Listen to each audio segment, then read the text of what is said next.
black supremacy. And with this particular video, I want to talk about the present prophetic messianic impact, black messianic impact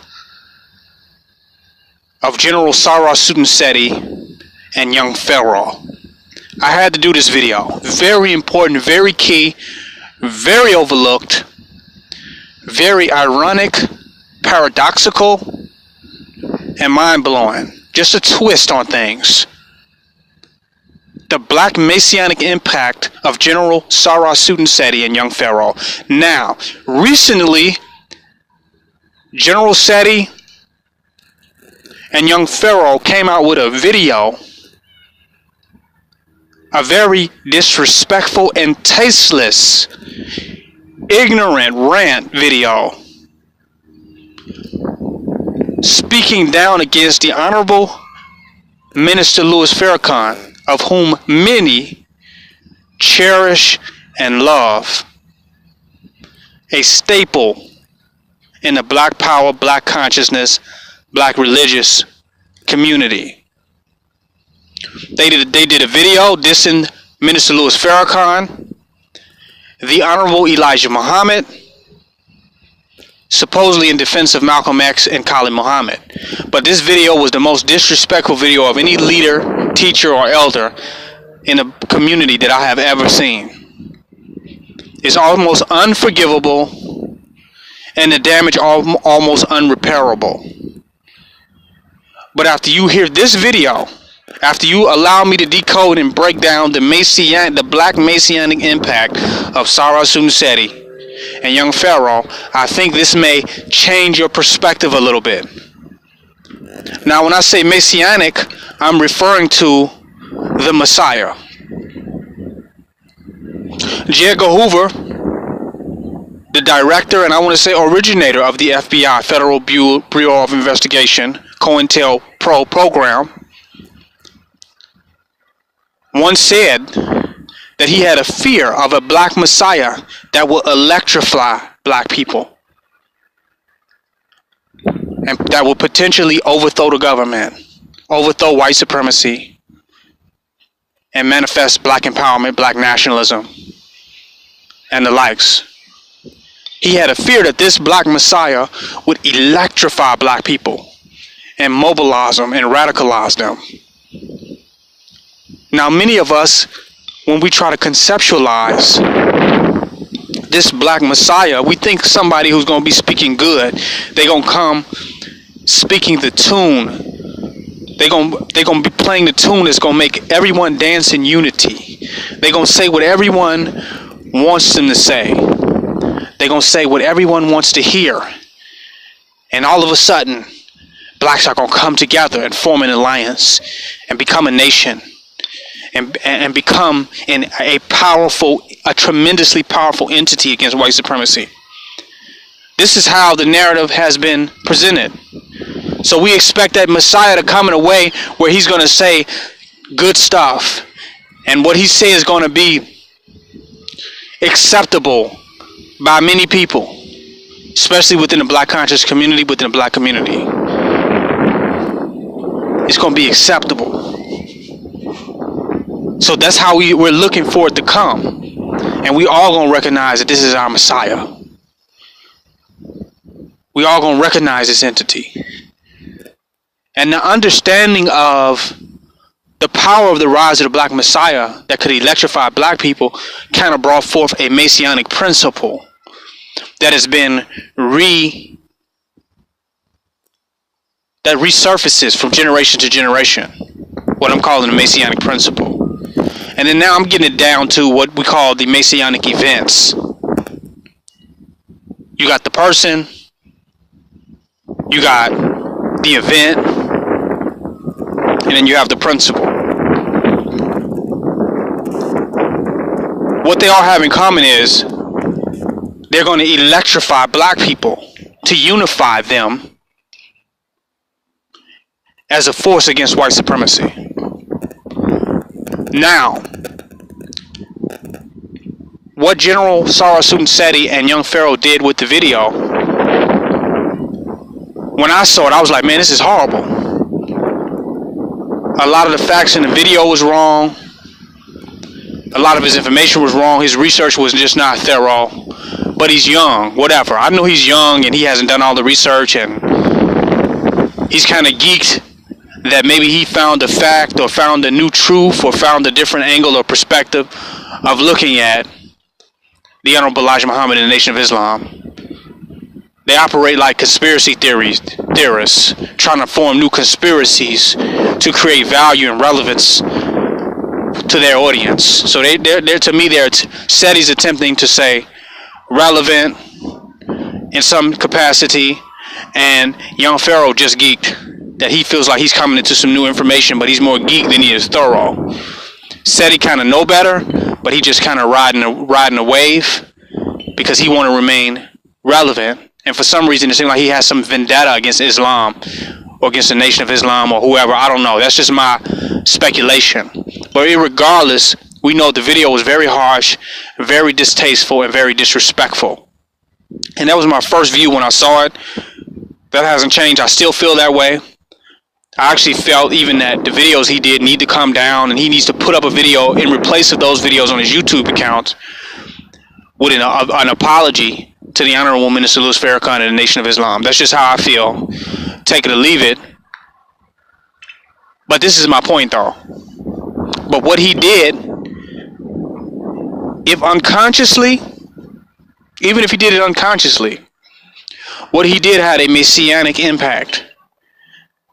Because him going at the nation, going at Elijah Muhammad, and bringing Malcolm back into the conversation, and bringing these things up, he resurrected the conscious community. He resurrected the black nationalist community. Solidarity was formed around the teachings of Honorable Elijah Muhammad and the Minister Farrakhan. People who were just arguing yesterday, who couldn't get along with each other within the black conscious community yesterday, was fighting on the same side in defense of the teachings of the Honorable Elijah Muhammad and Minister Louis Farrakhan. The whole black nationalist paradigm was reanimated, was brought back into effect so that we can look at all of it again. It was very relevant. People in the conscious community came out of the woodworks. So he reanimated, he electrified SETI and young Pharaoh. They electrified the black nationalist and black conscious community, and also caused a unification and caused a revisitation of the black nationalistic principles of what we stand for, the origin. He forced us to go back to the root. See, because only can things be unified at the root. A lot of our attempts to be unified has been surface levels, based on present issues and symptoms and things going on in the black community. We've been trying to unify around these issues, but he brought it back to the root. He went to the root of the matter, which is the teachings of the Honorable Elijah Muhammad, which is the teachings of Marcus Garvey, where we all awakened from. And he went at that root so hard that it made the tree clamp into the dirt even harder. So he electrified the black conscious, black nationalist, Pan-Africanist, RBG, Islamic community. And that's powerful at this time, because people was falling asleep. People did not care one way or the other, even though they saying, "Oh, I stand with Minister Farrakhan, and you know, Minister Farrakhan helped wake me up, and the nation helped wake me up and bring me into conscious." Your ass was asleep. Let's just keep it real. You was sleeping. You didn't give a goddamn about nothing. But it's when he went at the minister so hard, he awakened something in you. And that's really all we wanted you to do, is awaken, to study and research anything, to remember anything, to be associated with anything conscious, to be serious and sincere about black nationalism and the plight of your people. And if it took young Pharaoh, and if it took General Sarah SETI to bang on Minister Farrakhan that hard to get you to sit in an upright position and remember who you are and what's important and where this all come from, to be conscious again, then we have to think in the same breath that we condemn and we condescend and we attack and we admonish young Pharaoh and General S噚we also have to thank them for waking up that spirit of black nationalism, that spirit of black empowerment, that spirit of black divinity that we got from the teachings of the Honorable Elijah Muhammad, that we got from Malcolm as well, and the Honorable Minister Louis Farrakhan and Khalid Abdul Muhammad. All of them have played a significant role in the continuation and the perpetuation of black divinity, black pride, black respect, black empowerment. All of them have. And if it took young Pharaoh and Sarah Sudan Seti to go at the root to attack the beehive, to get all the hornets activated and acclimated, if it took that, then I would say that that was a very, very powerful move, and it had messianic impact because it electrified people. Before Pharaoh and General Sarah Sudan Seti opened his mouth, you didn't give a goddamn about the minister or the nation or the FOI or Khalid Muhammad or none of that. You had went back to sleep. You even forgot the white man was the devil. Trump even helped scare your ass into a deeper sleep than you already was in. Because Obama administration had your ass sleep. You was asleep off Obama's. You was in a daydream, and then Trump walked into your inception and put you into a deeper fucking sleep. So you didn't have no chance of waking up, at least for the next 8 fucking years. But then here come young Pharaoh, consciously or unconsciously. Here come General Sarah Sudan Seti, and they struck you in the right manner. They hit a jugular vein. They hit your funny bone. They hit it where it hurt. They hit the spine and made you upright again. And now you're talking about the reverence that you have for Farrakhan and Elijah Muhammad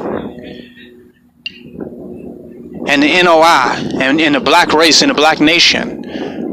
So what he did had messianic impact, and you have to be multidimensional with this thing.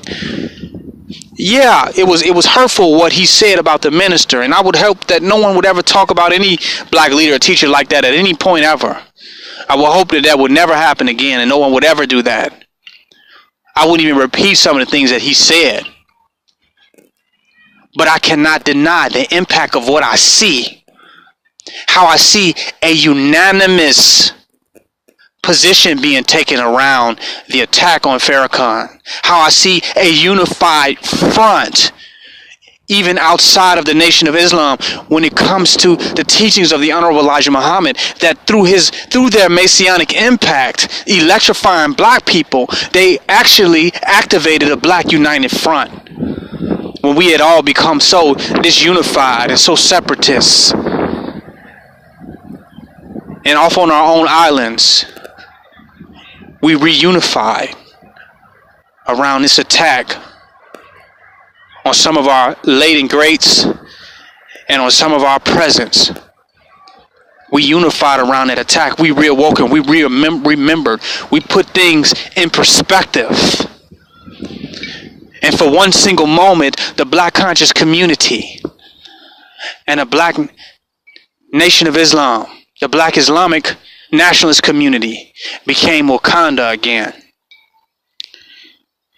We became one again. And everybody want that unity, but they're not pretty much aware of how it is going to come about. And that's what I was saying at the beginning of the video. You don't know how it's going to come about. I could have easily subtitled this video, God Works in Mysterious Ways. Because you don't know how the day or the time or the hour that the messianic event, principle, or person will embody to create the perfect circumstance that electrify people to bring about revolutionary transformation in the consciousness of the people. So even they did that unbeknownstly, and they was just being ignorant, and they just wanted fame or YouTube views or AdSense. I'm telling you, the consequences of their action had a messianic impact that created solidarity in the conscious community, which many of us have been trying to create for so long. Many of us have been trying to manufacture solidarity for so long.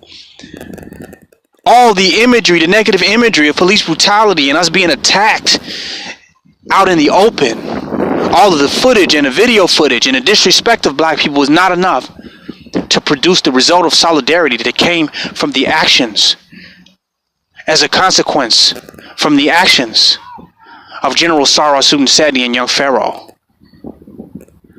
So in the utilization of their platform